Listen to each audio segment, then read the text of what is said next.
Boa noite, gente, tudo bem? Eu sou a Maria, eu tenho... Ai, por que tá todo mundo rindo pra mim? Eu sou a Maria, eu tenho 18 anos. E, geralmente, eu costumo falar muito rápido, falar muitas coisas ao mesmo tempo. E também mexer as mãos de um jeito meio estranho, como vocês vão perceber nos próximos 7 minutos. E por uma sucessão de coincidências, de oportunidades, e também por uma grande medida de curiosidade, eu passei o meu último mês de julho em Israel. Bom, eu me tornei completamente apaixonada por Israel, por todas as coisas que eu vivi lá. Mas, antes de tudo, eu sou muito apaixonada pelo lugar de onde eu vim. Eu sou de uma cidade no interior do Rio Grande do Sul, chamada Maquiné. E essa cidade tem 7.000 habitantes e é inserida no contexto de Mata Atlântica. Então, eu cresci sem entender muito bem quais eram as fronteiras da minha própria casa e da Floresta Atlântica. Isso me fez crescer uma pessoa que, durante toda a minha vida, sempre sentiu muito vendo a destruição desse grande bioma, porque é como ver a destruição do meu próprio lar. Então, quando eu entrei no ensino médio e tive a oportunidade de desenvolver projetos de pesquisa, foi como a minha grande chance para lutar pela preservação desse lugar que eu amo tanto. O meu primeiro projeto de pesquisa ele foi sobre utilizar o resíduo de um fruto que é presente na Mata Atlântica. Esse fruto se chama açaí de Jussara, e com o resíduo desse fruto eu produzi um material que pode ser utilizado para purificar a água de agricultores familiares que não têm acesso a saneamento na minha região. E, como meu segundo projeto de pesquisa, eu tentei resolver o problema da contaminação biológica, que hoje é a segunda maior causa de perda de biodiversidade na Terra. E, com esses projetos, eu participei das 3 maiores feiras de ciências do mundo, 2 vezes da Intel ISEF e 1 vez da ISWIP.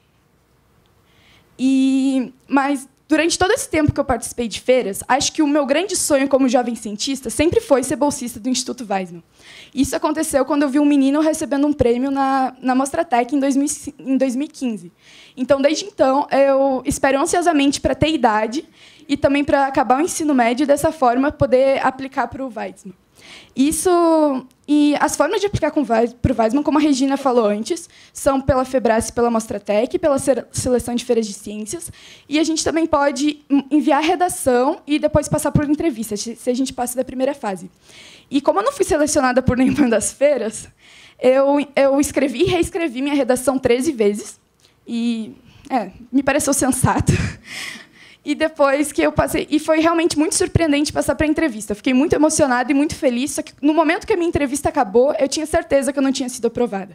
Mas, como vocês sabem, a maioria dos cientistas sabe, quando a gente tem certeza, em geral, a gente está errado. Não é muito inteligente ter certeza. Então, quando eu recebi os resultados da minha aprovação, o meu e-mail de aprovação do Weizmann, eu acho que eu gritei e chorei tanto que eu estou um pouco rouca até agora. E o meu primeiro pensamento foi: meu Deus, eu não acredito que isso está acontecendo. E a segunda coisa que eu pensei, que veio imediatamente à minha cabeça, é: eu quero ter contato com o maior número de coisas que eu nem imagino que existam.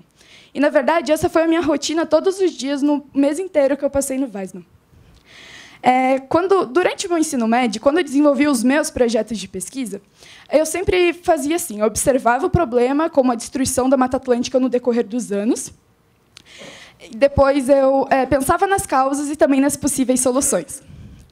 E o que aconteceu no Weizmann, o meu grande desafio foi enxergar o problema que eu estava tentando resolver. O meu projeto de pesquisa era sobre uma proteína chamada NF-κB, e o objetivo dele era gerar a dimerização dessa proteína. Vocês entenderam muito bem o que eu falei? Porque, durante a maior parte do meu trabalho de laboratório, eu também não entendia. E eu sentia muita insegurança em perguntar, muita vergonha, porque eu também não dominava tanto o idioma, e as minhas colegas eram falantes nativas. Então, esse foi um grande desafio para mim lá. Só que, como todos os desafios que eu tinha tido até então na minha vida, eu pensei cientificamente. Bom, primeiro eu fui avaliar as causas, a minha insegurança e a minha timidez. Depois, eu fui pensar nas possíveis soluções. Eu pensei: bom, eu vou mandar para os meus amigos lerem sobre o projeto em inglês, para eles me darem o feedback, dizerem o que eles entenderam. Só que os meus amigos, mesmo os que falavam inglês muito bem, não entendiam nada. Então, eu percebi que o idioma não era o problema e que eu precisava optar pela solução mais dura, que era perguntar, sem vergonha, sem medo, sem timidez. E foi isso que eu fiz durante todo o tempo restante que eu tive no Weizmann.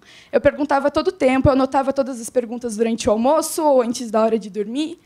E o que acontecia é que eu pedi para minha orientadora repetir todas as informações. E, com o tempo, uma das minhas colegas de laboratório, que era australiana, ela me perguntou: olha só, tu vai querer que eu desenhe? E eu pedi que ela desenhasse, eu aceitei. E foi assim que eu entendi o que eu estava fazendo no meu projeto de pesquisa no Weizmann. Ela sentou comigo, passou meia hora desenhando, e depois desse período de desenho, a gente ria e chorava e se entendia, porque eu nunca tinha sentido tão intensamente o prazer de descobrir. E agora, né, depois de ter entendido melhor, eu posso explicar melhor para vocês também o que eu fiz, e também com a ajuda da professora Regina, que me ajudou antes. Bom, a NF-κB, que é a família de proteínas que eu falei para vocês, ela é muito importante na resposta inflamatória das células. Quando tem uma inflamação, a NF-κB, que avisa o núcleo, digamos assim, que isso está acontecendo. E é um processo que ele acontece e ele tem um tempo para terminar. Só que, quando ele não termina, em alguns casos, então acontecem inflamações crônicas. Então, meu projeto era para estudar a desativação dessa proteína da NF-κB. E, curiosamente, o meu experimento, mesmo com as minhas colegas entendendo o que a gente estava fazendo, o meu foi o único que deu certo. E depois desse período de muito aprendizado no Weizmann, que nem se eu ficasse horas para vocês listando como isso foi importante, a minha principal lição foi que não saber alguma coisa é o primeiro passo para querer descobrir. Muito obrigada.